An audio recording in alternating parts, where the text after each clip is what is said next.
Bom dia a todos.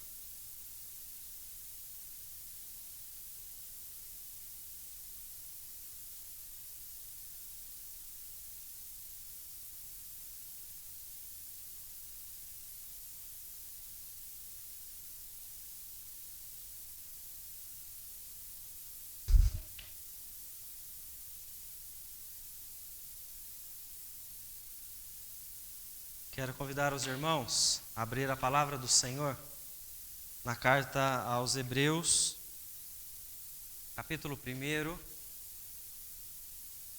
Nós faremos a leitura dos versículos de 1 a 5.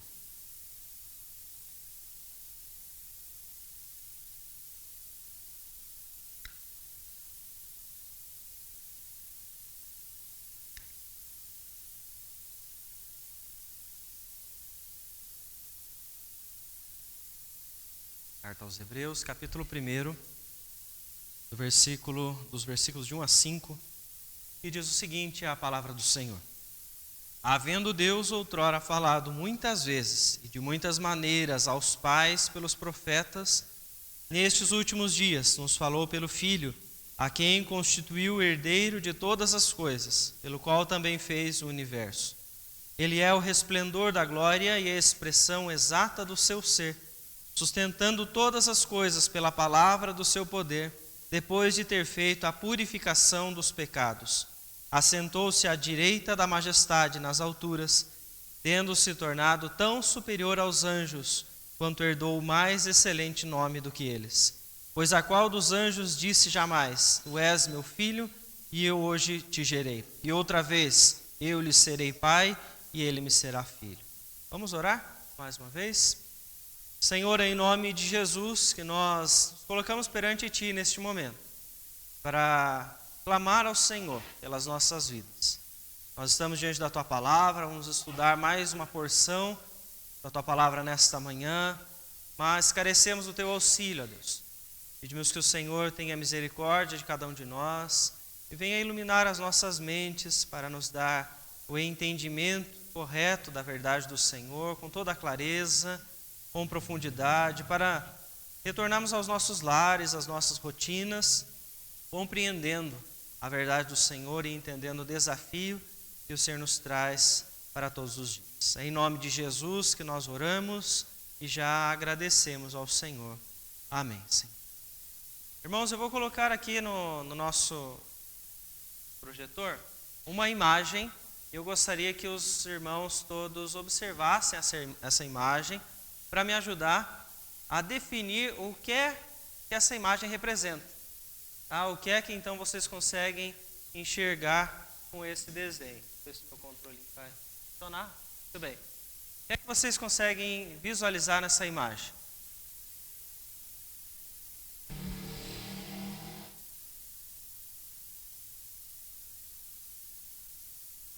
Todos estão vendo bem a imagem? Não está mais clara, né? Dá para a gente usar agora esse recurso, né, com o nosso projetor. Alguém arrisca? O que está conseguindo ver aí?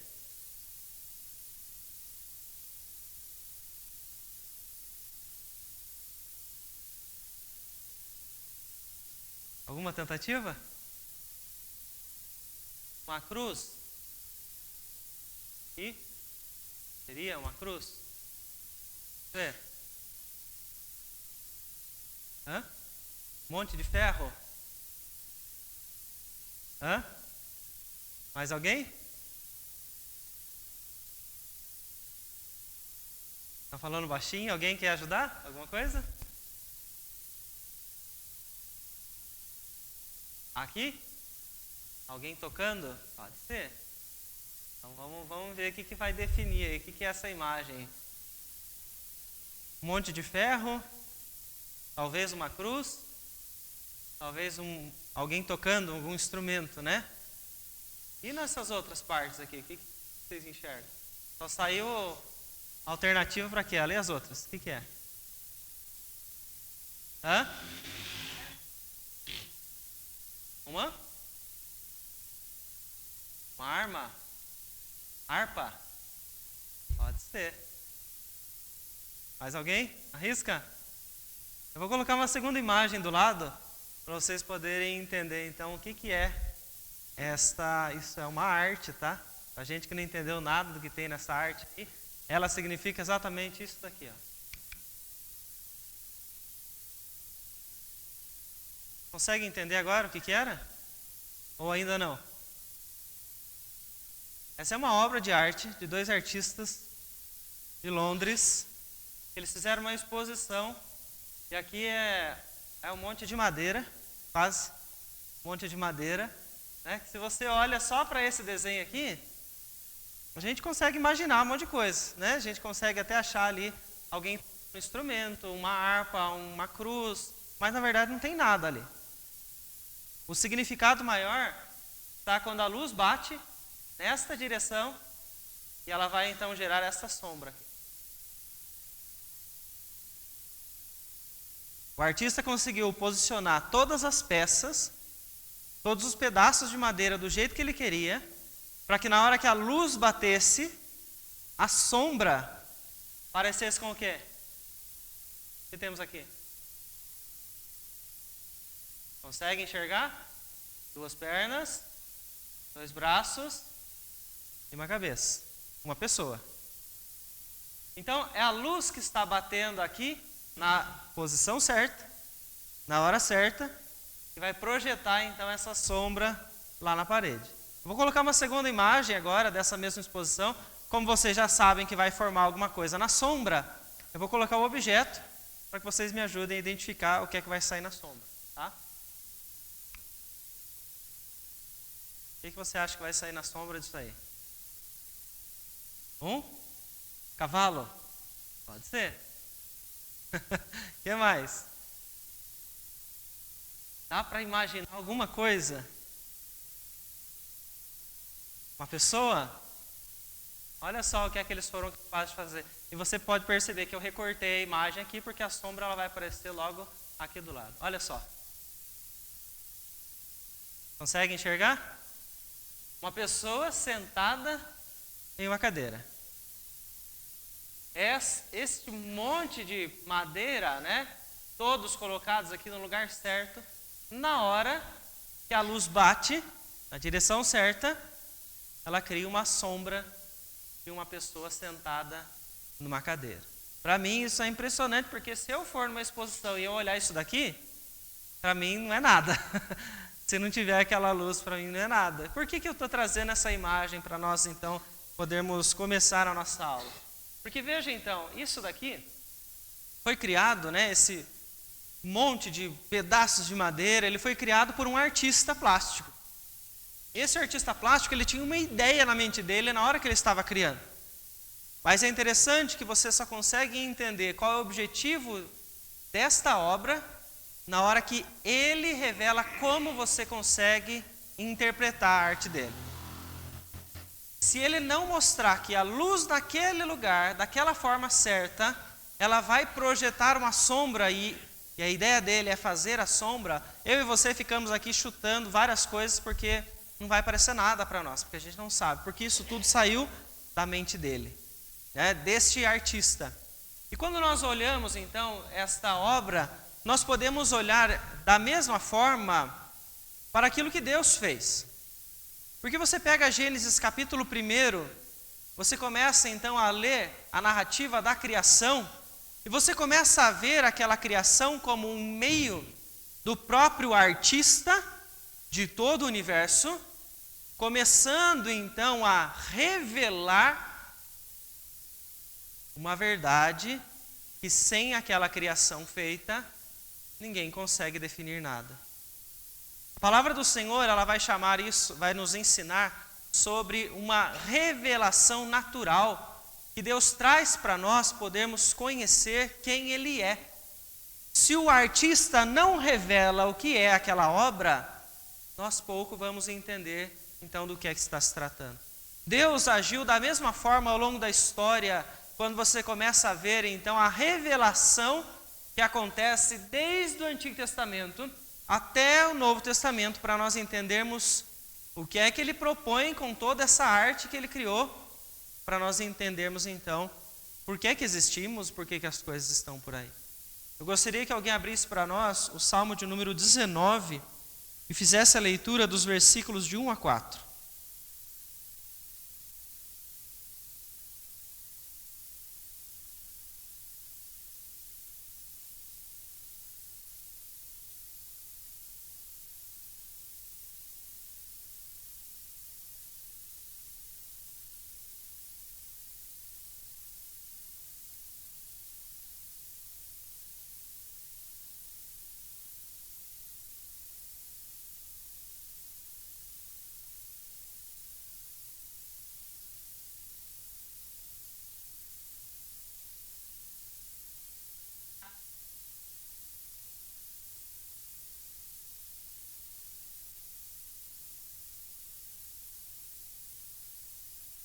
Então vejam só, o que é que o salmista está representando?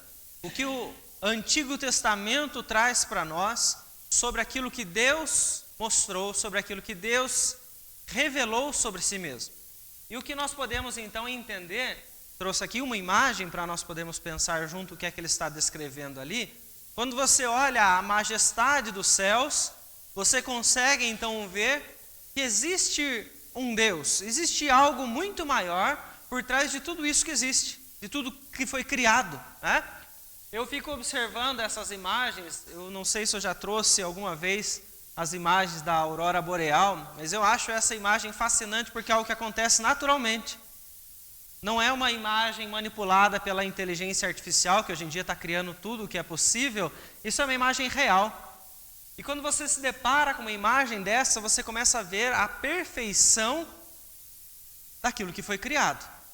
Não aparece em todos os momentos, não aparece na mesma consistência, não aparece sempre na mesma cor, não aparece sempre nos mesmos lugares, ele acaba mudando de lugar. Ou seja, você começa a olhar toda a natureza e você começa a entender o que é que o salmista está dizendo. Por mais que os céus não imitam som, como ele está dizendo aí no Salmo, você consegue entender a grandeza, a majestade desse Deus Todo-Poderoso, que está por trás de tudo isso. Eu coloco aqui uma outra imagem, essa aqui é uma das imagens mais novas sobre o espaço, tirada então pelo telescópio Hubble, e ele tirou agora com mais detalhes, porque a tecnologia está avançando e as lentes estão ficando cada vez melhores, e aqui ele traz para nós um quadro do universo. É tanta coisa, é tanto detalhe, é tão longe que isso vai, que você começa a imaginar que cada um desses pontos brilhantes é um planeta ou uma estrela, né? E ou seja, cada um desses existe tudo para você descobrir quando você pensa no nosso planeta e todos os detalhes que ele tem. Tem água, não tem? Tem vida, não tem? Tem uma atmosfera, tem como é que funciona? Então, existe muita coisa além daquilo que nós estamos vendo hoje quando você fala sobre criação. E a palavra do Senhor, ela nos lembra então que Deus se revela através da criação. Quando você olha para tudo isso e você começa a pensar naquilo que foi criado, você começa a entender que existe algo por trás, existe um Deus, existe um ser, por mais que você não consiga definir exatamente como ele é, mas você consegue entender, opa, existe alguma coisa, alguém que fez tudo isso. Alguém pode ler para nós Salmo 93, versículos 3 e 4, por favor?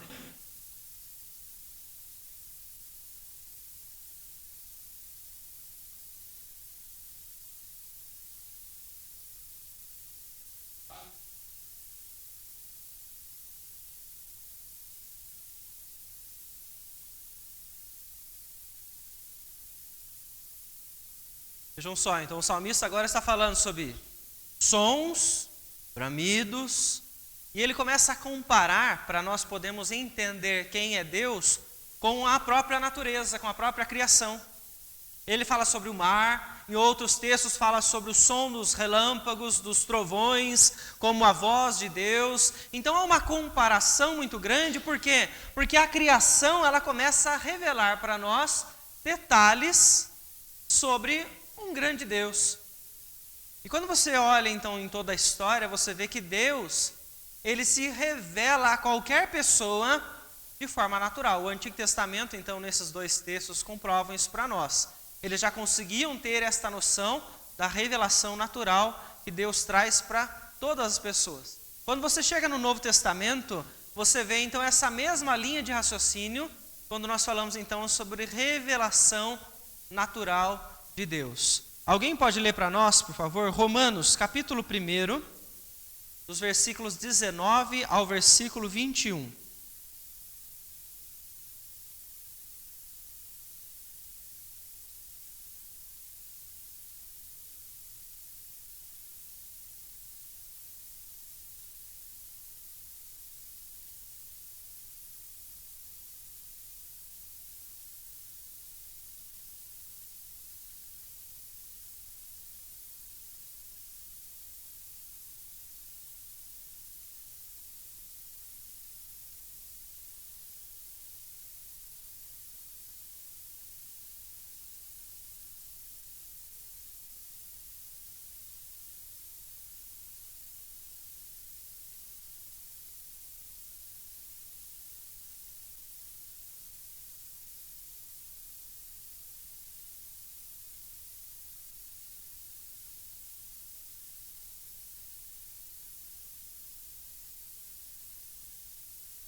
Oi?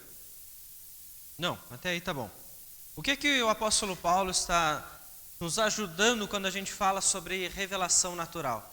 Ele está então trazendo, que nós lemos alguns textos do Antigo Testamento, agora nós lemos um texto no Novo Testamento onde nós mantemos essa linha de raciocínio. Paulo está nos lembrando então que Deus, nos seus atributos incomunicáveis, Ele permite nós então conhecermos um pouco disso através da criação, daquilo que foi criado. É possível então nós sabermos quem é Deus. Mas dentro então da própria teologia reformada, nós encontramos a ideia de que, por mais que você veja isso sendo dito nas Escrituras, você não tem, por ser humano, sermos limitados, capacidade para você definir em todas as palavras quem realmente Deus é quando você olha para o céu. Quando você olha apenas para o universo, ou para uma imagem da aurora boreal, quando você olha para uma árvore, qualquer coisa da natureza, por mais que você comece a dizer, existe algo por trás, você não consegue mais definir quem é este Deus, em todos os detalhes. Nós não temos esta capacidade de acessar esse conteúdo todo. E aí há um problema nisso, porque o texto então que o Gilberto leu para nós, fala que nós somos indesculpáveis. Por que nós somos indesculpáveis? Ele está aí descrevendo o texto onde a ira de Deus recai sobre o pecador, porque ele não glorifica a Deus que se revela na criação. O que é que as Escrituras nos ensinam então? É possível você fazer teologia quando você olha para a natureza. Essa revelação natural de Deus, ela existe. Mas por que nós não conseguimos definir completamente quem é Deus? Por causa do pecado. O apóstolo Paulo está lembrando então, em Romanos capítulo 1, que o pecado corrompeu a nossa condição de entender quem é Deus, de ter comunhão plena com o Senhor. A criação foi feita para que isso pudesse acontecer. Era possível então este relacionamento, esse conhecimento de quem é Deus no início. Após a queda, você então tem esta imagem de Deus em nós corrompida, e nós não temos mais a mesma capacidade de nos relacionar com o Criador, de entender o que Ele fez, de entender a sua grandeza, apenas por nós olharmos então a criação toda. E é importante nós pensarmos isso, porque o Senhor então Ele está se revelando a nós. Mas existem alguns que ainda assim, olhando para a criação, para toda a grandeza de tudo que existe, não adoram a Deus. Por mais que a natureza, a criação revele ao Senhor, não adoram a Deus por causa do pecado. Isso torna essas pessoas inocentes?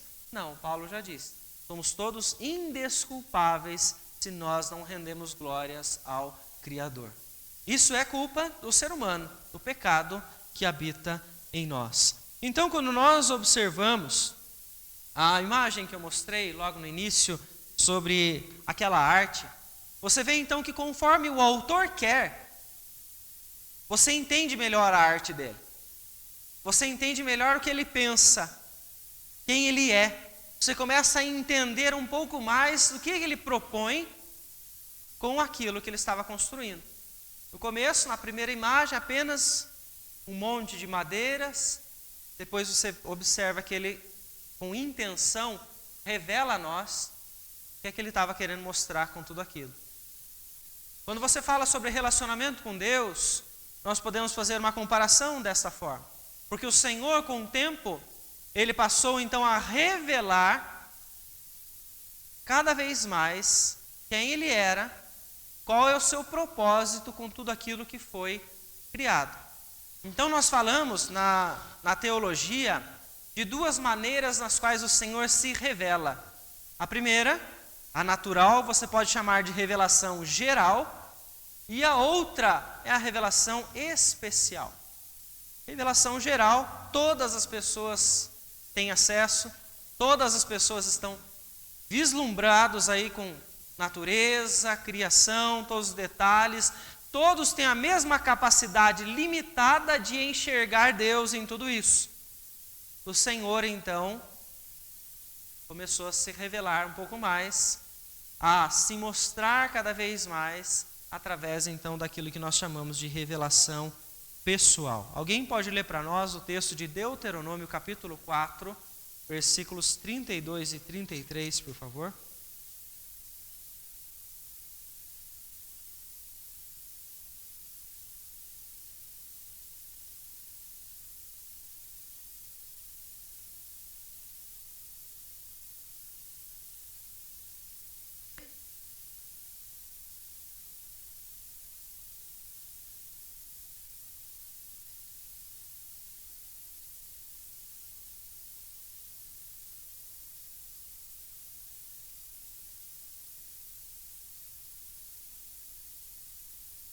Isso, aí o texto fala para nós da escolha do Senhor por Israel. Deuteronômio capítulo 4. Por que nós vemos aí o Senhor se revelando ainda mais, escolhendo um povo para ser seu, para que através desse povo, ele pudesse então nos comunicar ainda mais sobre quem ele é.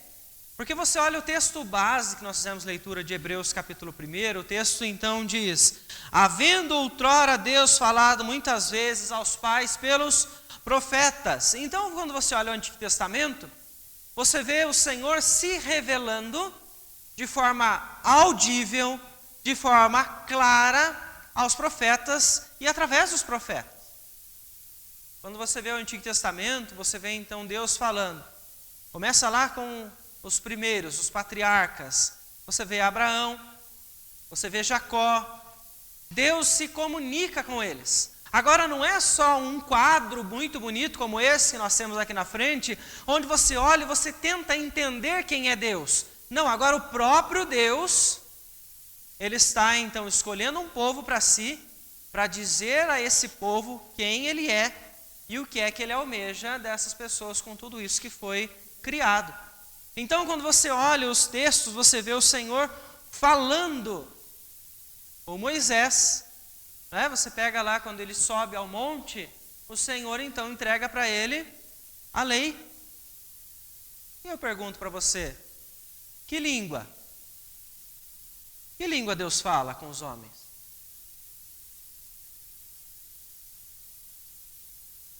Como é que o Senhor se comunica com eles? Qual é o idioma que Deus fala com os homens?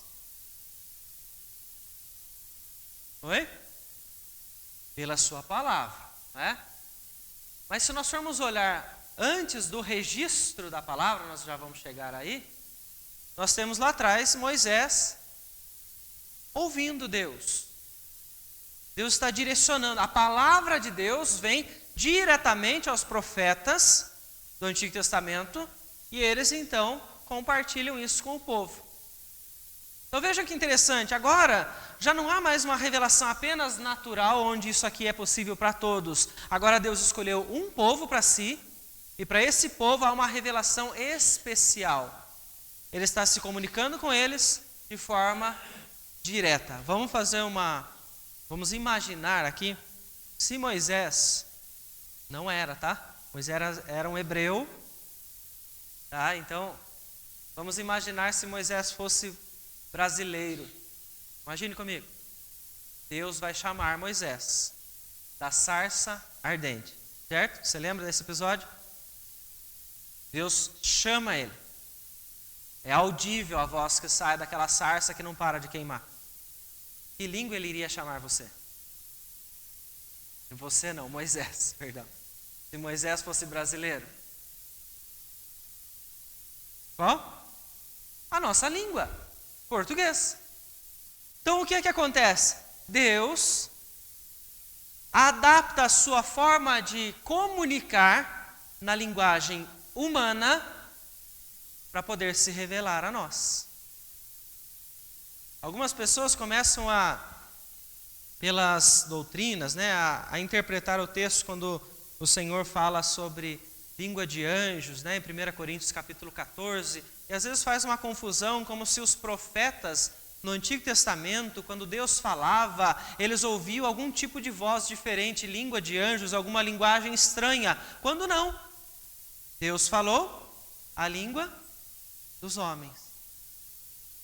Ele então moldou a sua forma de comunicar para não ficar apenas nesse belo quadro que ele fez desde a criação, o que a queda em Gênesis 3 nos atrapalha agora de entender realmente quem ele é, para nós podermos entender. Agora ele fala. Então você pega o Antigo Testamento, Deus falando aos profetas, falando de forma clara para eles, esta é a lei, isso deve ser feito, isso não deve ser feito. Porque ele está agora trazendo para eles os detalhes para que eles possam então entender cada vez com mais detalhes quem ele é e o que é que ele espera de tudo aquilo que foi criado. Alguém pode ler para nós o texto de 2 Pedro, capítulo 1, versículos 20 e 21, por favor?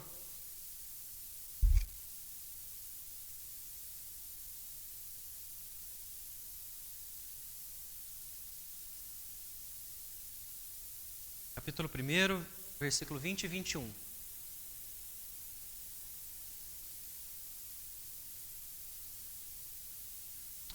Segunda.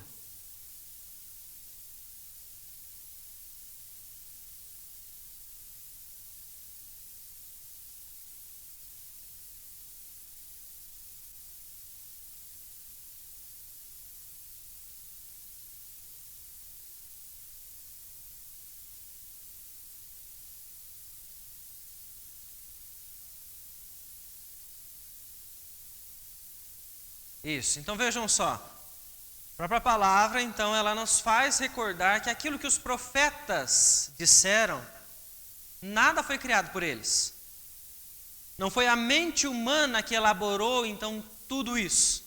Foi Deus que se revelou a eles e eles transmitiam isso ao povo. Então, todos os detalhes que nós temos do registro do Antigo Testamento, você tem Deus pegando, então, aqueles homens em específico, aos quais ele chama para aquela tarefa, não era qualquer pessoa que recebia essa revelação. Deus escolheu os seus profetas. No Novo Testamento, Deus escolheu os seus apóstolos para que eles registrassem tudo aquilo que era a sua vontade, porque agora ele está trazendo um detalhe a mais do que aquilo que você tem quando você olha só para a criação. Ele está dando agora para você um pouco mais de conhecimento de quem ele é. O próprio autor de todas as coisas está nos ensinando o que é que ele pretendia quando ele criou tudo. Então veja que na história você tem o que nós chamamos de revelação progressiva. Você tem lá no começo, já mencionei essa expressão algumas vezes aqui, lá no começo você tinha então Abraão recebendo um chamado de Deus para que ele saísse da sua terra, mas ele ainda não tem muita noção para onde ele está indo. Ele sabe que Deus o chama, ele obedece ao Senhor e ele vai. Mas ele ainda não tem noção do que vai acontecer com a sua família, que em breve vai se tornar povo de Israel, que depois vai ser conduzida por reis, vai passar por exílio. Ele ainda não sabe disso. Então, conforme as gerações foram passando, o Senhor foi se revelando cada vez mais ao seu povo através dos profetas, para que todos pudessem então entender cada vez mais, estamos fechando aqui a ideia de quem é Deus. Então você não pode em nenhum momento criar uma teologia sobre Deus só olhando para a natureza, sem que você agora faça um paralelo com aquilo que ele revelou pelos profetas. Você tem registrado uma base para você poder então dizer alguma coisa. Você não pode simplesmente sair olhando para o universo, para a criação e dizer assim, não, esse Deus ele faz isso e tal. Você tem uma base de onde você vai tirar isso. E essa base não foi inventada por homens. Foi Deus então quem revelou isso a todos eles. Quando você olha para o Antigo Testamento, você vê Deus falando apenas em voz audível? Ou Deus em algum momento fez sinais? Você se lembra de alguma passagem?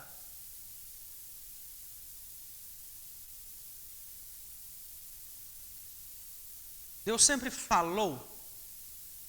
Ou não? Teve momentos que foram só milagres. Poder de Deus. Você lembra de alguma passagem que Deus se revelou apenas com manifestação de poder?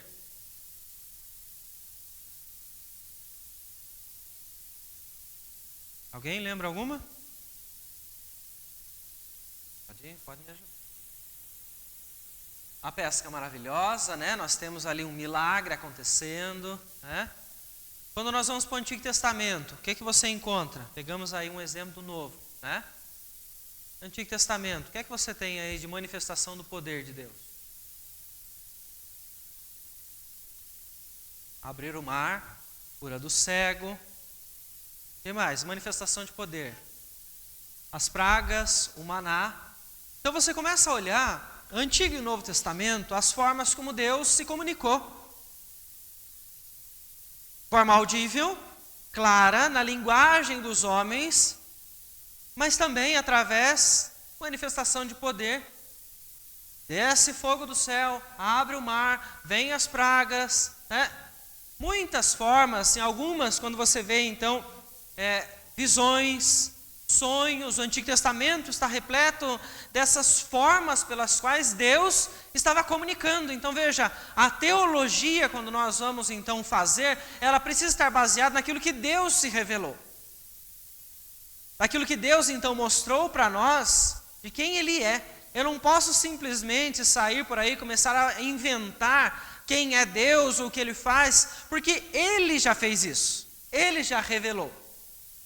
Você olha para a criação, você olha para a revelação natural, você começa a observar que existe um Deus, mas ela não é suficiente para te dizer com detalhes quem é Deus. Ela é insuficiente para nós. Deus escolhe um povo para que através deste povo Ele começasse então a trazer mais detalhes de quem Ele é. Os hebreus foram escolhidos. Quando você pega o Antigo Testamento, você tem o Antigo Testamento escrito na sua língua original, em qual idioma?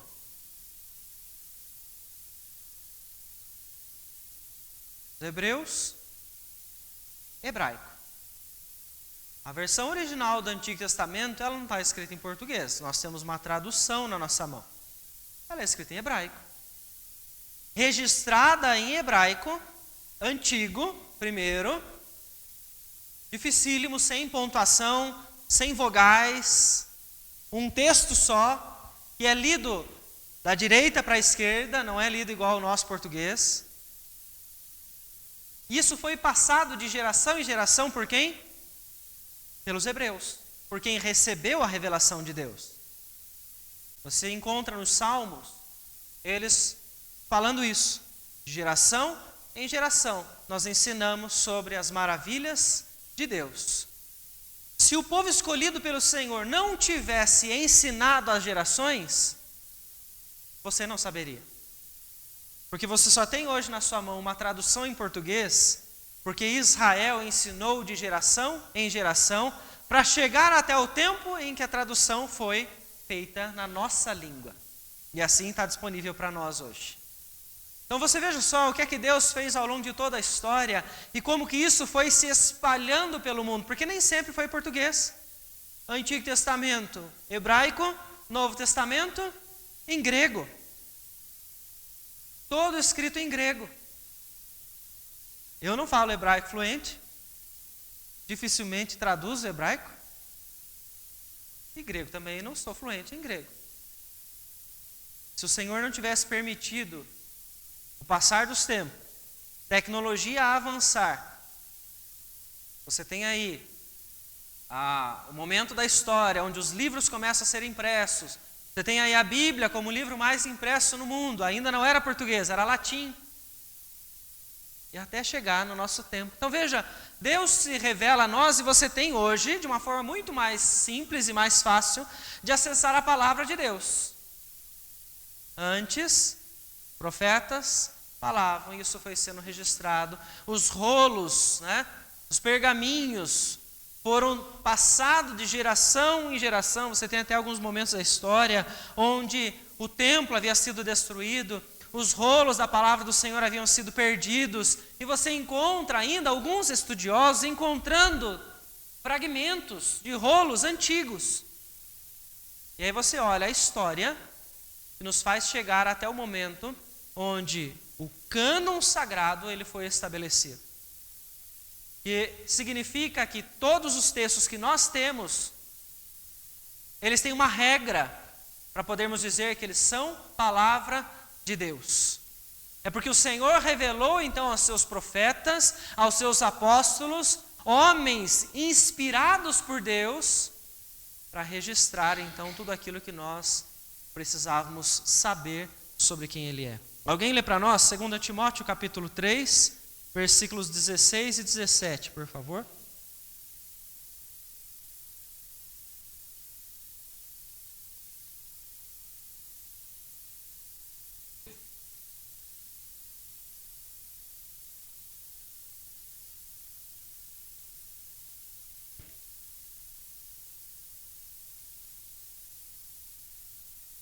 Isso, então nós vemos o apóstolo Paulo reafirmando esta verdade.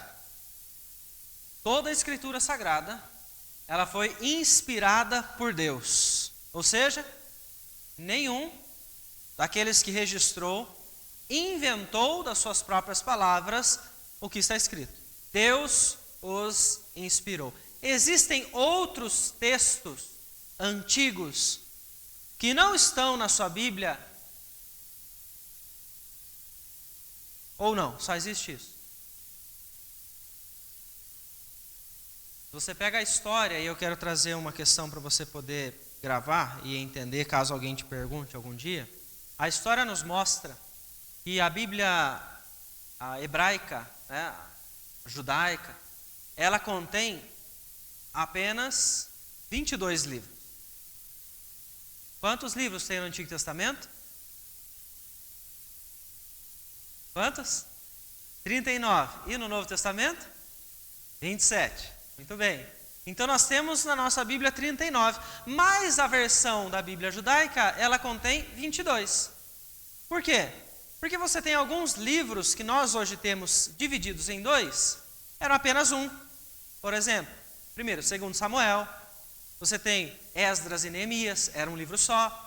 Você tem aí 1º e 2º Reis, 1º e 2º Crônicas, era um livro só. Profetas menores, que são 12 livros, era apenas um.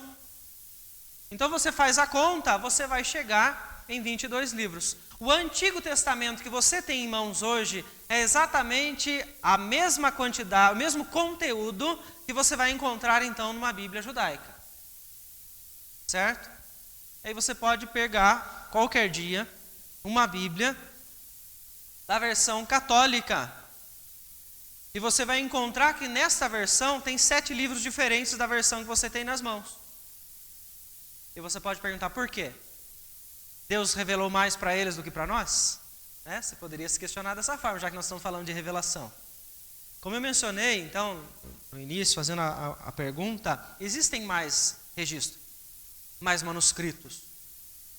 A história está repleta de histórias escritas, Mas alguns textos ao longo da história, nos concílios, onde a igreja se reuniu para definir qual seria o cânon sagrado, eles entenderam que vários desses manuscritos eles não eram canônicos, que eles não tinham a mesma regra, o mesmo conteúdo para dizer isto é então inspirado por Deus.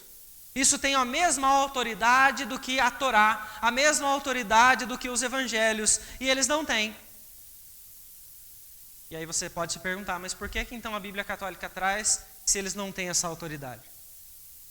E aí, então a história nos ensina que antes da Reforma Protestante, a Bíblia utilizada era esta então que vinha do Antigo Testamento, Da tradução do judaico, do hebraico, da Bíblia judaica para o latim.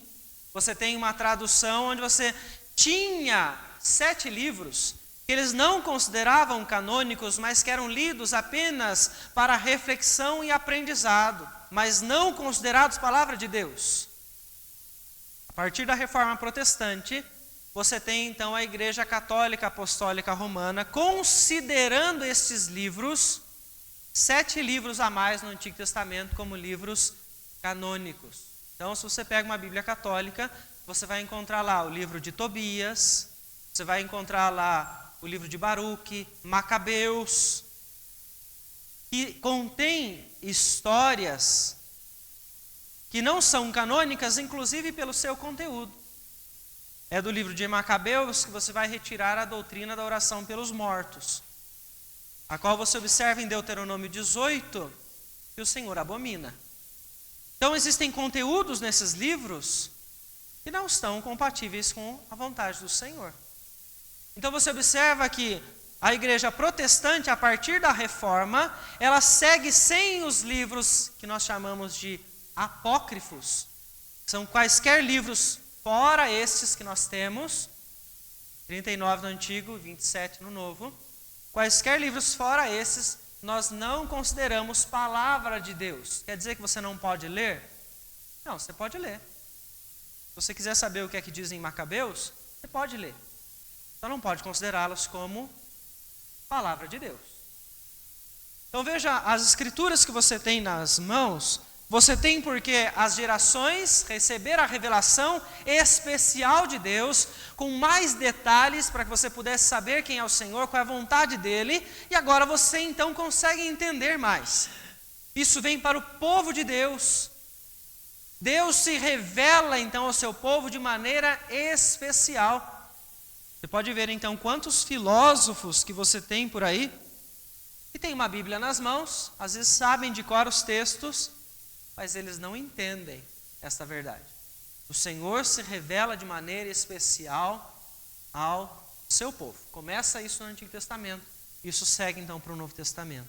Mas nós temos um detalhe mais importante no Novo Testamento, que eu quero falar repetindo esta imagem, que nós já observamos aqui. Vocês lembram o que ela forma? Um homem sentado em uma cadeira, Então vejam só, existe aqui uma progressão na forma de revelar o que o autor pretende, Ou seja, ele faz esta arte, ele emite essa luz, ele quer chegar em uma sombra. Essa é a ideia dele. Mas eu pergunto para você, quando você olha para esta sombra, qual é a cor da pele dessa pessoa que está sendo projetada ali? Consegue definir? Qual é o sapato que essa pessoa está vestindo? Consegue definir? Ou então a cor da blusa que essa pessoa está vestindo? Consegue definir? Por quê? Porque isto é apenas uma sombra. Alguém pode ler para nós Colossenses capítulo 2, versículo 16?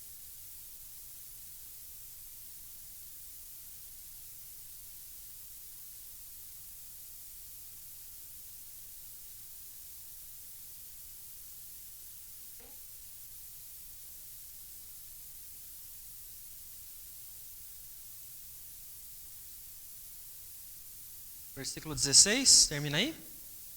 Então, o próximo, por favor.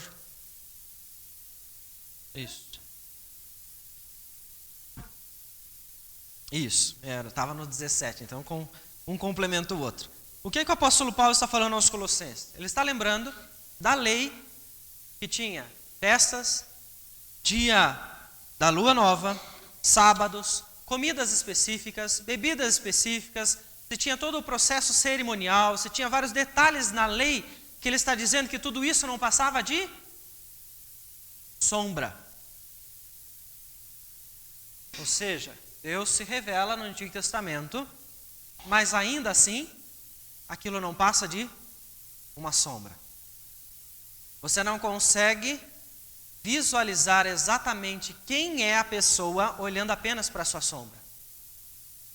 E aí você chega no Novo Testamento, Hebreus capítulo 1, versículos 1 e 2, nós vemos o texto dizer: havendo Deus, outrora, muitas vezes e de muitas maneiras falado aos pais pelos profetas, nestes últimos dias nos falou pelo Filho, a quem constituiu herdeiro de todas as coisas, pelo qual também fez o universo. Então você observa a revelação de Deus. Eu não tenho a imagem de quem é aquela pessoa, porque não é uma pessoa, né? O autor não tinha como intenção, é apenas sombra daquele objeto mesmo. Então, o autor ali não tinha como intenção mostrar a pessoa, mas Deus, quando cria todas as coisas, Ele tem como intenção chegar aonde? Na máxima expressão da revelação de quem Ele é. Quando você olha para o quadro da criação, você sabe que existe um Deus, mas não é capaz de te dar detalhes sobre quem Deus é. Ele se revela, Ele se adequa à nossa linguagem, fala na língua dos homens, para nos contar quem Ele é, e nós temos hoje o registro. Mas ainda assim, com mais detalhes ainda, você encontra o próprio Deus abrindo mão de sua glória e se adaptando em forma humana para que você possa saber quem Ele é. Em Cristo Jesus, como diz o autor aos Hebreus, você tem a máxima revelação da glória de Deus. O próprio Deus encarnado estava ali, então, caminhando com os discípulos, caminhando entre aquelas multidões, realizando milagres, realizando a pesca maravilhosa. Ele estava ali. Aquilo que antes era sombra, que o Antigo Testamento traz para nós, você olha, por exemplo, a imagem do cordeiro na festa da Páscoa, você encontra a serpente de bronze para libertar o povo hebreu naquele momento que eles estavam doentes. Tudo isso era apenas uma imagem, uma sombra que projeta em Cristo. Porque Jesus veio para nos revelar quem é Deus e para nos mostrar qual é o plano de redenção do Senhor, para nós voltarmos a nos relacionar com Ele e termos todo o conhecimento e toda a comunhão com o nosso Deus novamente. Então você observa que Cristo Jesus é a máxima expressão da verdade, é a própria verdade, como Ele mesmo diz em João: eu sou o caminho, eu sou a verdade, eu sou a vida. Jesus morre, morte de cruz, revelando então o plano redentor para todos nós, e ressuscita. Depois que Ele ressuscita, o que Ele faz? Ou onde Ele está? Atos capítulo 1, a ascensão de Jesus aos céus, quando Ele apresenta ao Pai toda a obra que Ele realizou. Não é? Atos capítulo 2, o que é que Ele envia para nós? O Espírito Santo, o Consolador, conforme havia então prometido em todos os evangelhos, né? Você encontra aí, no Evangelho de João, né? Você encontra essa referência, capítulo 14, 15 até o 17, que Jesus está ali conversando no seu último discurso. Envia o Espírito. O Espírito agora habita no povo de maneira permanente. O Antigo Testamento, a relação dos hebreus com o Espírito de Deus era: o Senhor descia com o seu Espírito em algumas pessoas de maneira específica para cumprir uma obra, e Ele se retirava deles. A partir de Atos capítulo 2, a igreja povo do Senhor agora é a habitação do próprio Deus. Como é que Deus se revela a você hoje e a mim? Através do Espírito. Nós chamamos isso de iluminação. Você lê o texto sagrado, o Espírito Santo ilumina a sua mente e você consegue compreender as verdades espirituais que estão ali contidas. E você consegue aprender quem é Deus. Você consegue entender o que é que o Senhor, então, almeja do seu povo, como é que esse povo ele pode se relacionar com ele. Então vejam só como é que Deus se revelou de forma progressiva ao ponto de agora você, onde você estiver, em qualquer lugar, você pega um texto, pode ser uma Bíblia impressa ou não, que hoje nós temos também no celular, você lê, o próprio Deus está com você ali e pode então iluminar a sua mente para que você receba a revelação direta e especial para você entender a verdade. Você se relaciona com Deus porque o Senhor se comunica com você agora através da palavra com a ação do seu Espírito. Então você começa a pensar assim, bom, as pessoas da minha família precisam entender quem é Deus. O que é que elas precisam para entender quem é Deus? Olhar a natureza é suficiente? Não é suficiente. Elas vão olhar a natureza, vão achar muito bonito, elas vão até chegar ao instante de pensar, tem alguma coisa além disso, mas não é suficiente. É através da palavra apenas. A revelação especial que o Senhor deixou para nós entendermos quem Ele é com detalhes. É a maneira com a qual nossa família, os nossos amigos, ou qualquer pessoa que você vai conhecer, podem então entender quem é esse Deus que nós servimos. Então você pode chegar para uma pessoa a qual você quer evangelizar, a qual você quer discipular, e você pode dizer para ela assim, olha, sabia que Deus te ama? Você sabia que Deus existe? Você sabia que o Senhor criou todas as coisas? Isso está em você. Você acredita nisso, porque você recebeu fé, porque o Espírito Santo agiu em você. Mas para que as outras pessoas possam entender, talvez seja necessário um bom tempo você sentar com elas, estudar as Escrituras, clamar a Deus, para que o Senhor se revele a elas. Para que elas possam entender quem é este Deus que você falava, que você acreditava, que você disse que existe, que criou todas as coisas. Muitas vezes nós queremos ultrapassar, passar à frente dos passos e tentar forçar as pessoas a acreditar no mesmo Deus que nós. Quando Deus revelou a nós pelas Escrituras. E nós precisamos então ter esse tempo, pregar, anunciar a verdade para essas pessoas. E pregar é você pegar as Escrituras e explicar para elas um trecho, você contar para elas sobre o que Jesus fez, porque o Senhor fez desta ou desta forma, e pedir que Deus venha agir ali, na vida daquela pessoa.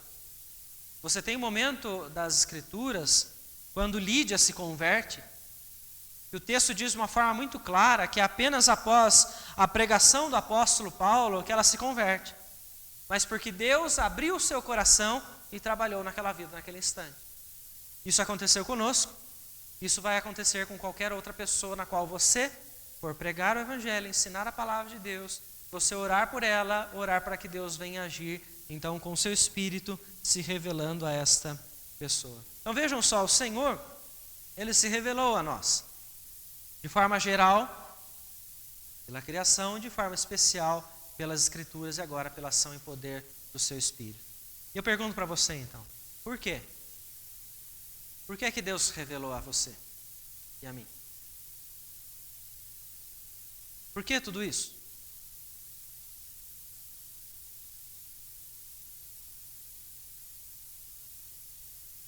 Para que Deus mostrou para você quem Ele é?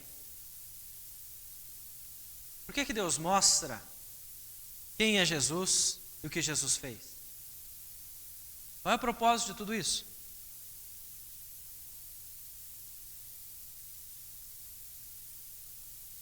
Vou mais além então. Por que você lê a palavra de Deus?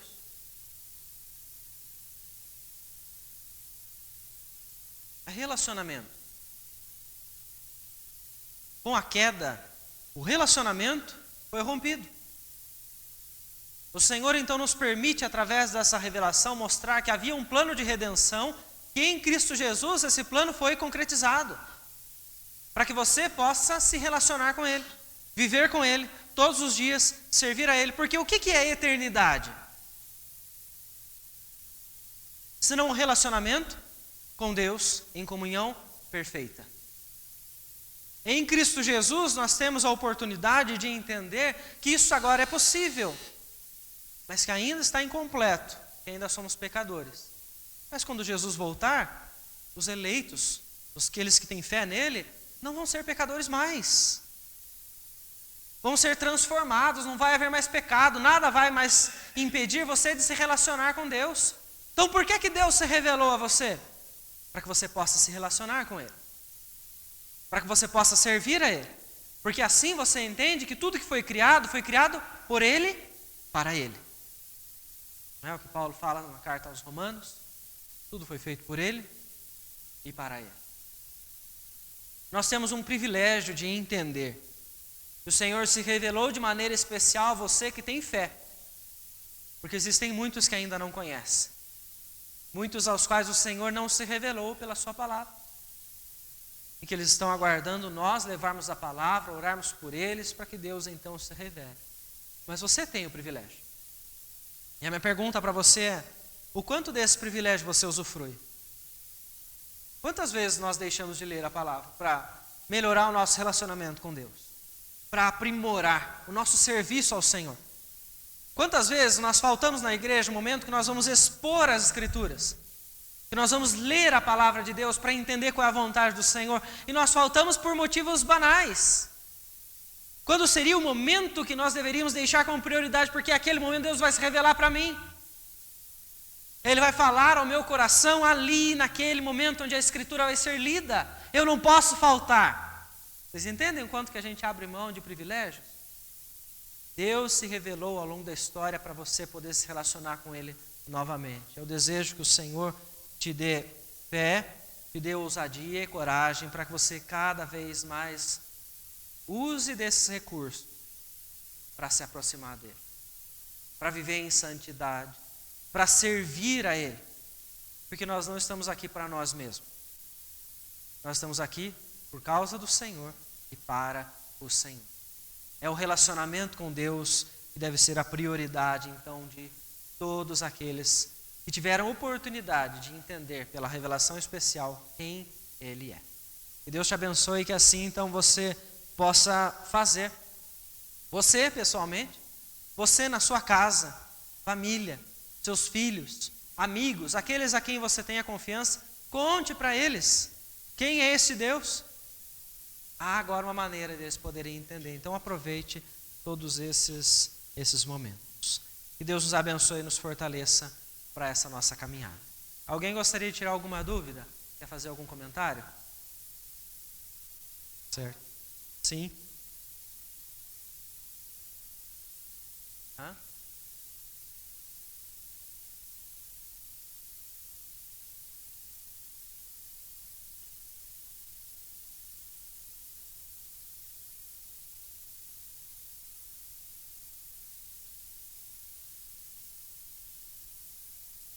Sim?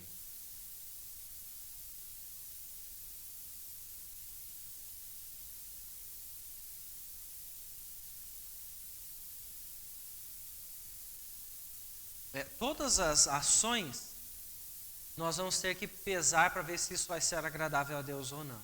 Se isso vai afetar o nosso testemunho de forma positiva ou não. Isso tudo nós vamos ter que encontrar pelo registro. O próprio texto diz: manifesta, abre os meus olhos para que eu possa entender a lei, a palavra que já foi revelada. Então essa deve ser a nossa oração todos os dias. Que o Senhor então abra os nossos olhos, ilumine a nossa mente, para nós podermos entender o texto, podemos tomar decisões que honrem ao Senhor em todos os momentos. Mas alguém gostaria de comentar, tirar alguma dúvida?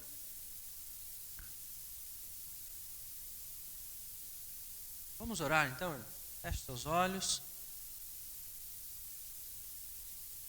Querido Deus, é em nome de Jesus que nós agradecemos ao Senhor pela oportunidade que nos deu de nesta manhã podermos ler a Tua palavra, maneira pela qual o Senhor se revela a cada um de nós, pelo Teu Espírito. Nós agradecemos, ó Pai, porque nós compreendemos que antes o Senhor falou através dos profetas, através dos apóstolos, ensinou a Deus, ao Teu povo, e hoje nós temos o privilégio de saber quem é o Senhor, através de toda essa revelação, inclusive de forma especial, por meio de Cristo Jesus.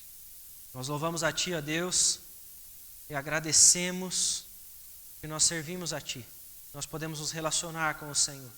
Entendemos de maneira mais clara quem é o Senhor e o que o Senhor deseja de nossas vidas para toda a eternidade. Eu peço ao Senhor que nos fortaleça para nós podermos viver a Tua verdade, podemos honrar ao Senhor em todos os momentos. Que o Senhor venha com o Teu Espírito Santo agir na vida da Tua igreja, na vida de cada um de nós, iluminando as nossas mentes, todas as vezes que nós estivermos reunidos para ouvir a Tua palavra, todas as vezes que estivermos dispondo o nosso tempo para meditar na Tua palavra, Senhor, que o Senhor fale ao nosso coração e transforme o nosso ser, ó Pai. Em nome de Jesus nós oramos e agradecemos ao Senhor. Amém, Senhor.